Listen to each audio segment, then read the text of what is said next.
저는 교회를 생각하면 목사로서 늘 성도님들께 죄송한 마음이 있습니다. 좀 더 좋은 말씀으로 나누어줘야 되는데 좀 게을러서 그렇지 못할 때도 많고, 또 좀 더 인내하고 참고 사랑으로 이렇게 돌보고 그래야 되는데 그러지 못한 모습 때문에 참 많이 안타깝습니다. 저는 신학교 때부터 이제 노회를 이제 참석하기도 하고 하면서 노회에서 목사님들끼리 또 많이 싸우는 모습들을 보았습니다. 그러면서 목사가 왜 저러나 이렇게 생각했는데, 제가 목사가 되고 보니까 어쩔 수가 없더라고요.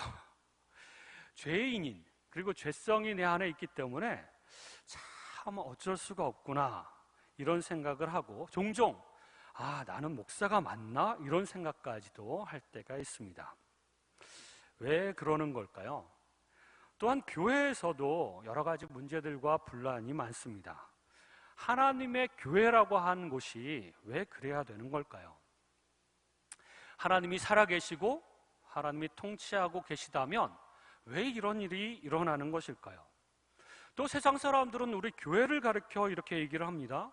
하나님이 살아계시고 전능하신 하나님이 다스린다면 교회가 왜 그러냐고, 하나님이 안 계시는 것 아니냐고 이렇게 욕하기도 합니다.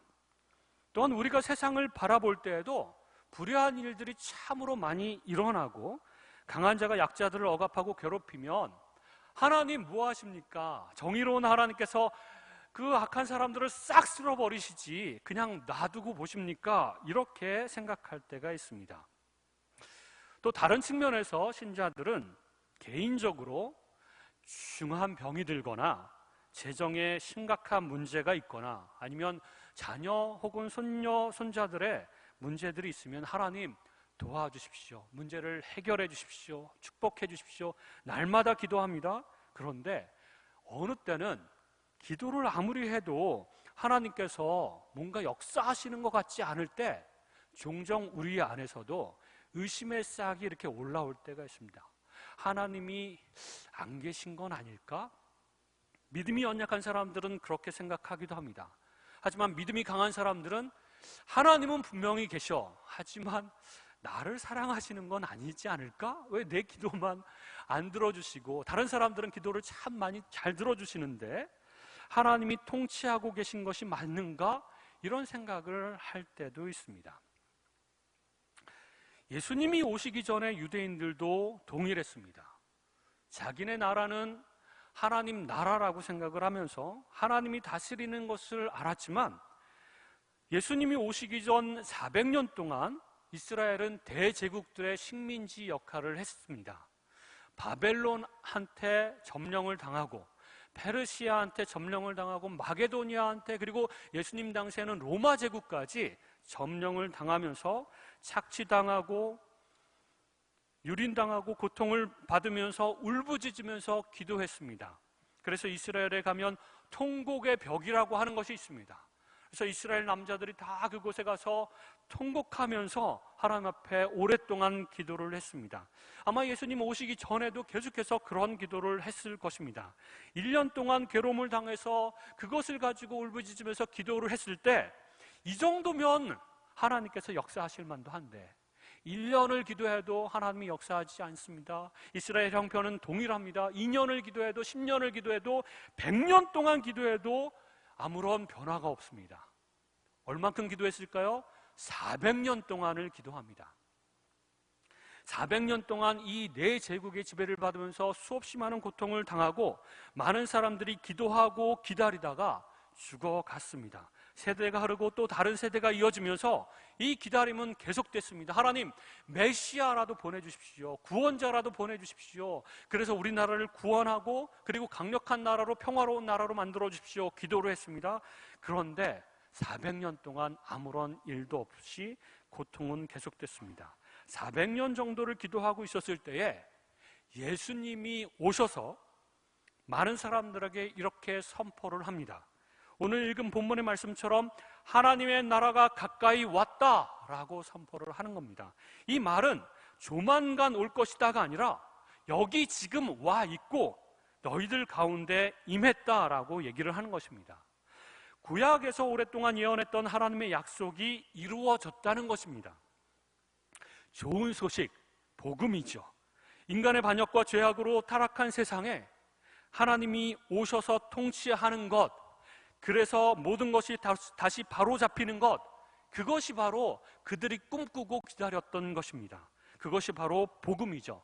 그래서 그 유대인들은 이 날을 해방의 날, 용서의 날, 갱신의 날, 새로운 생명의 날이라고 여겼던 것입니다. 그런데 그렇게 기대했던 메시아라고 생각했던 그 예수님이 유대인들이 기다리는 정치적인 메시아가 아니었습니다. 그래서 예수님이 로마로부터 독립을 시키고 이스라엘을 부강한 나라로, 힘있는 나라로, 평화로운 나라로 만들 줄 알았는데 전혀 그런 활동들은 안 하시고 결국에는 십자가에 달려 돌아가시고 힘없는 모습으로 그렇게 죽어버리셨습니다. 예수님은 정치적인 메시아로 오신 것이 아닙니다. 영적인 메시아로 오신 것이죠. 그래서 사람들을 그 정치적인 굴레, 그 로마 제국의 그 굴레로부터 독립시키고 해방시키고 구원시키는 것이 목적이 아니라 우리 인간들을 죄로부터 구원하시고 그 죄의 결과인 사망과 그 지옥불로부터, 멸망으로부터 구원하시는 것이 예수님이 오신 목적인 것이죠. 한 가지 질문이 생겼는데요. 그러면 예수님이 오시기 전에는 하나님이 이 세상을 통치하지 않고 계셨을까요? 예수님이 오셨을 때에야 비로소 하나님의 나라가 임하고 하나님의 통치가 시작됐을까요? 그런 것은 아닙니다. 만왕의 왕이시고 만주의 주이신 하나님이 예수님이 오시기 전에도 통치하고 계셨습니다. 그러나 아담과 하와의 타락 이후로 인간은 하나님의 통치를 거부하고 떠났고 하나님도 죄인인 그 인간 그대로를 하나님의 백성을 삼으실 수가 없었기 때문에 하나님은 여전히 통치하고 계셨지만 온전한 하나님의 백성이 만들어지지가 않았죠. 그러나 그 온전한 하나님의 백성이 생겨나게 하는 일을 예수님이 오셔서 하신 것입니다. 죄인인 인간을 대신해서 십자가에 달려 돌아가시고 그리고 그 예수님을 믿는 사람들을 하나님의 백성으로 삼아주시고 하나님의 통치 가운데 그렇게 임하도록 하신 것이죠. 그래서 하나님의 통치를 받아들이고자 하는 백성들에게 하나님의 나라와 하나님의 온전한 통치를 선물하시는 것입니다. 우리는 예수 그리스도를 믿은 이후에 하나님의 백성이 되었습니다. 그래서 지금 오늘날 우리의 삶 가운데 하나님의 통치가 임하였고 우리는 하나님의 나라의 그 많은 축복들을 누리며 살아갈 수 있는 존재가 된 것입니다. 믿습니까? 그러면 이제 예수님을 믿고 하나님의 통치를 받아들인 우리 신자들은 하나님의 온전한 다스리심을 누리면서 살고 있습니까? 모든 문제들이 해결되고 기도하는 것마다 하나님께서 응답하시고 하나님께서 정의롭게 통치하시면서 우리의 문제들을 해결해 주시는 그런 하나님의 축복을 누리면서 살아가고 계십니까? 그런데 이상하게 진짜로 하나님의 백성이 되었고 하나님이 이미 임하였다고 예수님께서 선포하셨는데도 그리고 하나님의 통치를 지금도 우리는 철저하게 믿고 있음에도 불구하고 이상하게 우리 삶 가운데, 우리 교회 가운데, 그리고 이 세상 가운데 하나님께서 강력하게 역사하시고 통치하시는 것 같지 않을 때가 종종 느껴집니다. 왜 그럴까요? 예수님께서는 하나님의 나라가 이미 임하였다라고 선포하시면서 동시에 또 다른 말씀을 하십니다. 하나님의 나라에 관해서 마태복음 6장 33절에 보면 그런즉 너희는 먼저 그의 나라와 그의 의를 구하라. 하나님의 나라를 구하라. 기도하라. 그래서 주기도문에서도 하나님의 나라가 임하옵시며 라고 날마다 우리가 기도하는 것이 아니겠습니까? 또한 미래에 사람들이 동서남북으로부터 와서 하나님의 나라 잔치에 참석할 것이다. 미래에 참석할 것이다. 하나님의 나라가 완성될 것이다 라고 얘기를 하는 것이죠. 그러므로 우리는 슬기로운 다섯 처녀들처럼 그 나라에 들어가기를 준비하라고 말씀하시는 것입니다. 뭔가 반대되는 이야기 같지 않습니까? 예수님께서는 하나님의 나라가 이미 임하였다라고 말씀하시면서 아직 그 나라는 완성되지 않았다라고 하시는 것이죠. 예수님의 초림으로 구원받는 신자들이 생겨나고 하나님의 통치가 시작이 되었습니다. 그러나 완전한 하나님 나라가 완성되지는 않았습니다. 그래서 이것을 신학자들은 그래프로 이렇게 정리하였습니다. 도표 1번을 한번 보겠습니다. 이 도표를 가만히 보면 그 밑에 있는 선은 세상의 시간입니다. 이 세상이 흘러가는 역사의 시간이고요. 그 위에 있는 선은 하나님 나라가 시작되고 하나님 나라가 영원토록 쭉 이어가는 그런 하나님 나라의 시간표입니다. 그런데 예수님의 초림, 십자가처럼 생긴 그 초림 때 하나님 나라가 시작이 되었습니다. 그리고 예수님이 재림하실 때 하나님 나라는 완성되는 것이죠.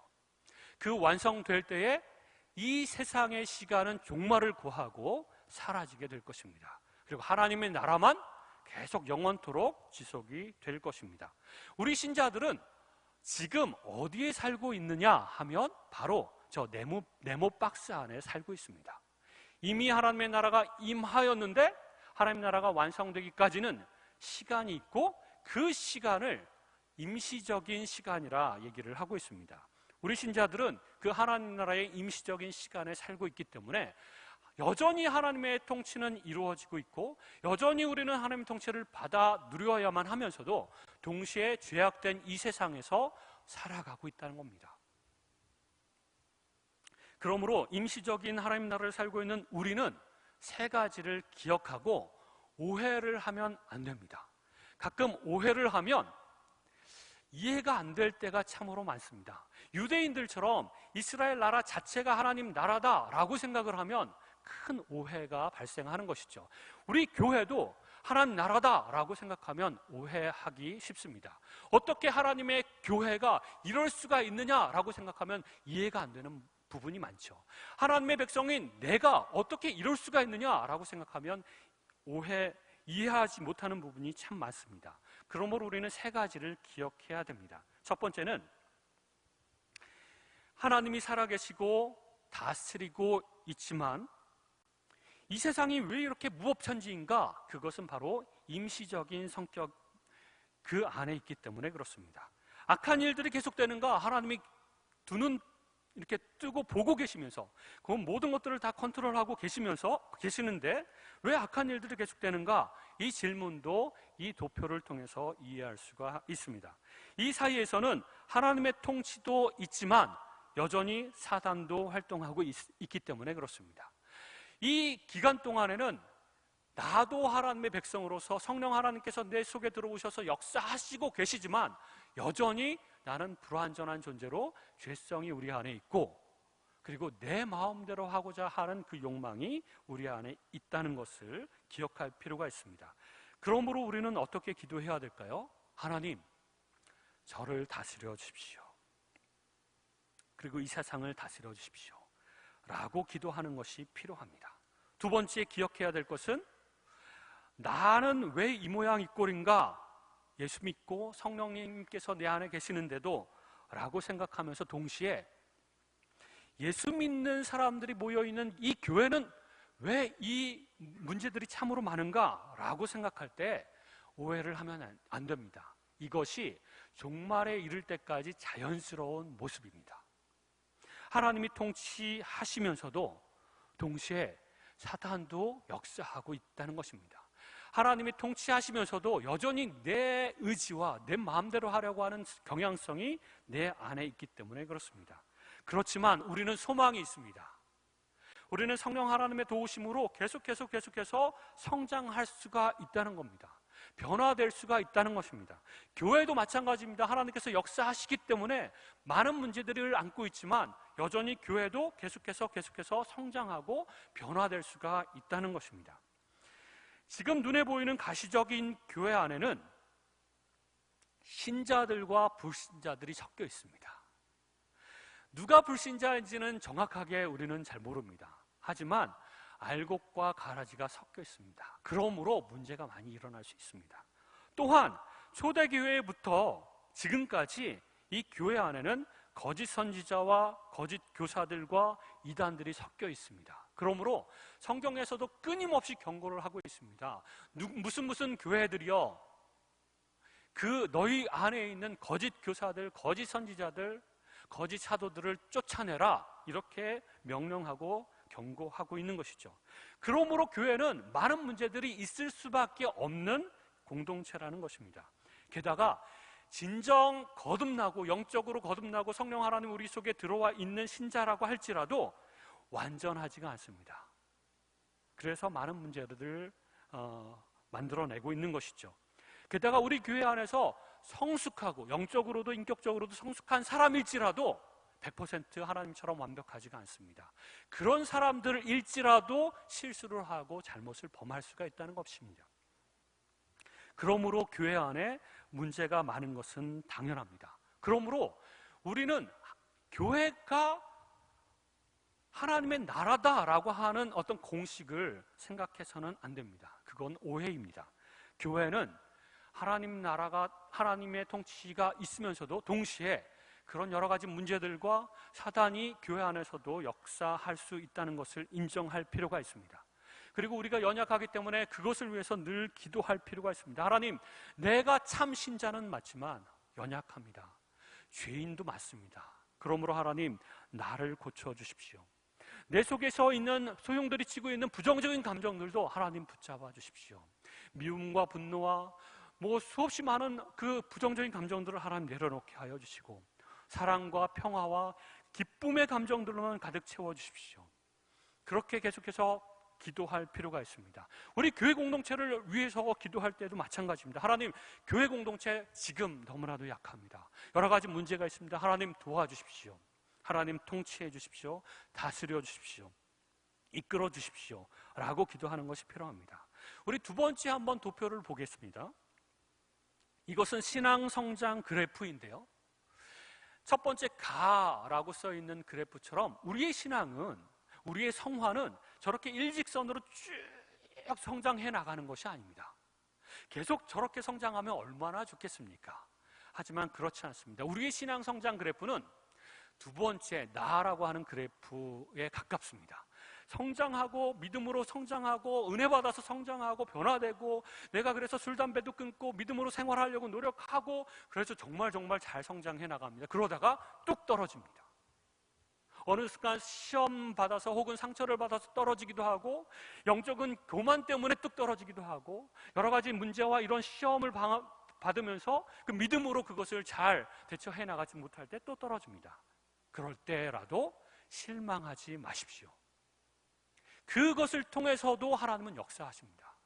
그것을 통해서도 하나님은 나를 겸손하게 만드시고 연단해 나가신다는 것입니다. 그렇게 믿어야 됩니다. 근데 개인적인 성장 그래프만 저런 것이 아니라 교회 성장 그래프도 마찬가지입니다. 저렇게 성장하다가 교회가 또 떨어지기도 하고, 성장하다가 회복하고, 성장하다가 또 떨어지기도 합니다. 그러나 한번 그래프를 가만히 보십시오. 전체적인 모습은 점점 올라가고 있습니다. 하나님께서 그렇게 이끌어 주실 줄로 믿습니다. 개인도 그렇고 교회도 그렇습니다. 하나님이 분명히 이끌어 가실 것입니다. 하나님 분명히 다스리시고 통치하시기 때문에, 우리는 그것을 믿기 때문에 하나님께서 그렇게 만들어 가실 것입니다. 그러므로 우리는 계속해서 기도해야 됩니다. 하나님, 이거 주세요, 저거 주세요 그러면서 달라고 하는 기도도 계속해야 되지만, 그러나 하나님 변화시켜 주십시오. 성숙시켜 주십시오. 하나님 잘하게 해주십시오. 나뿐만 아니라 교회도 하나님 지금 넘어졌을지라도 다시 일어나게 해주시고, 회복하게 하여 주시고, 하나님 그래서 더 하나님의 축복과 다스리심을 누리면서 살아가게 하여 주시옵소서. 나 개인뿐만 아니라 우리 모든 성도들과 교회 공동체 전체가 다 그렇게 될 수 있도록 하나님 도와주십시오라고 날마다 무릎 꿇고 기도해야 됩니다. 그러면 하나님께서 더 강력하게 역사하실 것을 믿습니다. 세 번째 우리가 기억해야 될 것은 여전히 마귀 사탄의 역사도 계속된다는 것입니다. 그 기간 동안에는 마귀 사탄의 역사가 계속된다는 것입니다. 이미와 아직 사이에서는 영적 전투가 중단 없이 끊임없이 계속될 것이라는 것입니다. 어떤 성도님들 중에는 정말 열심으로 교회를 섬기고 교회를 위해서 기도하고 또 사단을 대적해서 대적 기도하면서 기도에 앞서는 분들이 있습니다. 그러나 어떤 분들은 주일 예배만 잠깐 드리고 가고 평안하게 신앙생활하고 싶다 스스로 이렇게 생각을 하는 분들도 있습니다. 그리고 교회가 시끄럽고 문제가 많으면 나는 관여하고 싶지 않아 이렇게 생각하는 사람들도 많습니다. 또 마귀를 대적해서 영적으로 공격하고 싸워 그런 거 너무 힘들어. 그러면 마귀가 더 나를 공격할 것 같고 우리 가족을 더 공격할 것 같아 라고 생각하는 분들이 있습니다. 그래서 마귀한테 마귀야 나도 너를 건드리지 않을 테니까 너도 나를 건드리지 마라 이렇게 생각하는 분들이 종종 있습니다. 그러나 그래봤자 소용없습니다.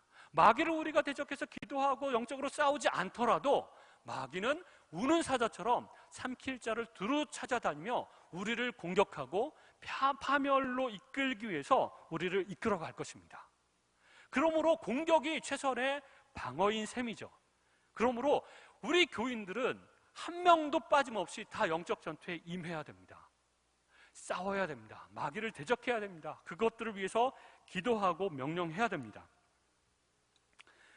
관중의식이라고 하는 말이 있습니다. 권투를 보면 권투 사각링에 두 권투 선수가 싸우죠. 그 권투 링 바깥에는 누가 있죠? 관중들이 있습니다. 관중의식을 가진 이 관중들은 직접 들어가서 싸울까요? 그렇지 않습니다. 뭔가 열정적으로 소리치고 막 외치는 것 같아도 잘 싸워라 요구만 할 뿐이죠. 훈수를 줄 뿐입니다. 어퍼커트 날려 그러면서 소리를 지르지만 정작 네가 가서 싸워라 그러면 싸우지 않습니다. 그게 관중의식입니다. 교회에도 관중의식을 가진 성도들이 너무나도 많습니다. 그냥 팔짱 끼고 구경하고 나 몰라라 하는 것이죠.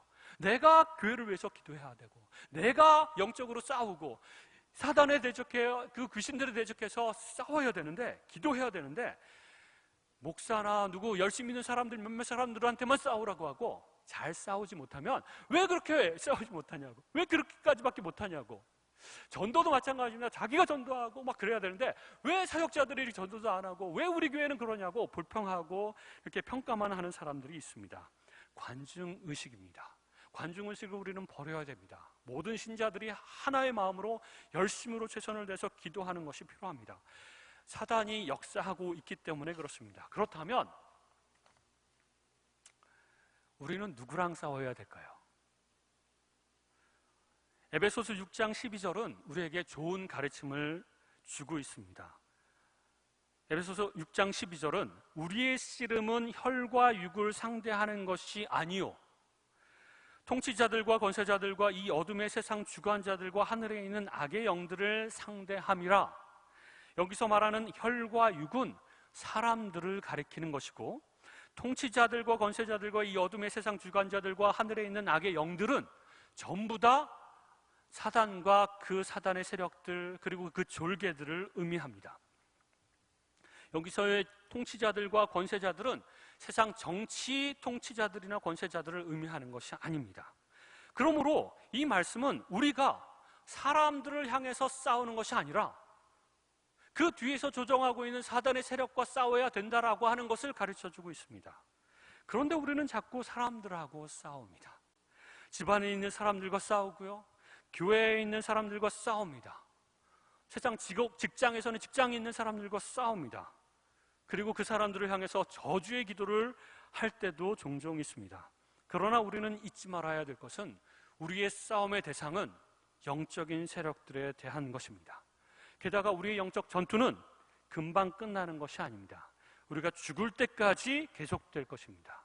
그리고 교회를 지키는 방법은 영적으로 싸우는 길밖에 없습니다. 하나님 나라가 완성될 때까지 사단의 무리들과 영적으로 싸워야 되고 한 사람도 예외 없이 함께 동참하여 싸워야 되는 것입니다. 마귀들이 교회에서 역사할까요? 역사합니다. 십자가를 보고도 도망가지 않을까요? 도망가지 않습니다. 마귀들은 오히려 교회에 들어와서 참 신자들을 서로 오해하게 하여 미움과 다툼을 조장할 때가 많습니다. 분열을 시키고 교회를 갈라놓고 교회가 뿔뿔이 흩어지도록 만드는 것이 사탄의 최종 목적인 것입니다. 그러므로 우리는 영적으로 깨어 있어야 됩니다. 그리고 상대 인간을 미워하지 않고 오히려 우리 속에서 역사하는 사단을 대적해서 기도하는 모습으로 살아갑니다. 심지어 상대방이 귀신 들려서 많은 사람들이 객관적으로 저 사람 귀신 들린 것 같아 라고 생각할지라도 그 사람을 마귀로, 악마로 생각해서는 안 됩니다. 그 사람에게 역사하는 귀신과 싸울 뿐입니다. 우리 주님 예수 그리스도께서도 귀신 들린 자들을 불쌍히 여기시고 귀신을 쫓아내시고 그 사람들을 온전하게 만들어 주셨습니다. 심지어 베드로에게 역사하였던 사단을 향하여 사단아 내 뒤로 물러가라 큰 소리 치신 후에 베드로를 긍휼한 마음으로 시험에 들어서 넘어지지 않도록 끝까지 기도해 주셨습니다. 그리고 제자로 삼아주시고 사도로 삼아주시고 하나님의 그 모든 사명을 베드로에게 주셨던 것이죠. 믿음이 있다고 하는 사람들, 열심히 있다고 하는 사람들 속에서도 사단은 역사할 수가 있습니다. 그럴 때에 하나님 내 속에서 역사하는 사단을 하나님 쫓아내 주십시오. 우리가 사단을 싸워 이길 수 있도록 해주십시오 라고 기도하는 것이 필요합니다. 우리 교회 안에 역사하는 사단을 향해서도 우리는 대적하며 기도할 필요가 있습니다. 저 사람은, 저 성도는 마귀 새끼 같아 이렇게 생각하지 말아야 됩니다. 우리는 아무리 악하게 변한다고 할지라도 악마가 될 수가 없습니다. 심지어 우리가 예수 그리스도를 믿고 우리 안에 성령 하나님께서 계신다면 아무리 사단에게 속아서 잘못을 범할지라도 하나님은 다시 회복시켜 주실 것입니다. 그러므로 그와 같은 형제 자매들을 향하여 무슨 심한 말로 악마니 뭐니 이렇게 생각해서는 안 된다는 것입니다. 오히려 그 사람들을 불쌍히 여기며 그 사람들을 위해서 기도할 때 성령께서 강하게 역사하실 것입니다. 그리고 그 사람도 온전하게 될 것입니다. 심지어는 신자가 아니라 불신자 중에서도 우리를 신앙으로 핍박하고 힘들게 하는 사람조차도 우리가 그들을 위해서 기도할 때 성령께서 역사하시고 그 사람들을 변화시켜 주실 줄로 믿습니다. 그게 하나님의 역사인 것입니다. 하나님의 통치인 것입니다. 그러므로 우리는 하나님 다스려 주십시오. 나라의 3요소가 있죠. 국민, 영토, 주권이 있습니다. 그 중에 제일 중요한 건 주권입니다. 누가 그 주권을 가지고 다스리느냐에 따라서 그 나라가 바뀌는 것이죠. 우리나라가 주권을 일본한테 넘겨줬을 때 땅과 영토와 국민들은 있었지만 일본 국가가 되지 않았습니까? 그리고 일본의 다스림 속에서 우리가 고통받지 않았습니까? 그와 같이 하나님이 다스리시면 하나님의 나라가 됩니다. 마귀가 다스리면 마귀의 나라가 됩니다. 우리 인간들의 그 의지와 지혜로 뭔가 막 열심히 다스리려고 하면 우리 인간들의 나라밖에 될 수가 없습니다. 그러므로 하나님, 내 생각과 내 의지로 뭔가 교회를 조정하고 그러는 것이 아니라 하나님께서 직접 다스려 주십시오. 하나님께서 이끌어 주십시오. 하나님께서 회복시켜 주십시오 라고 기도하는 마음이 중요합니다.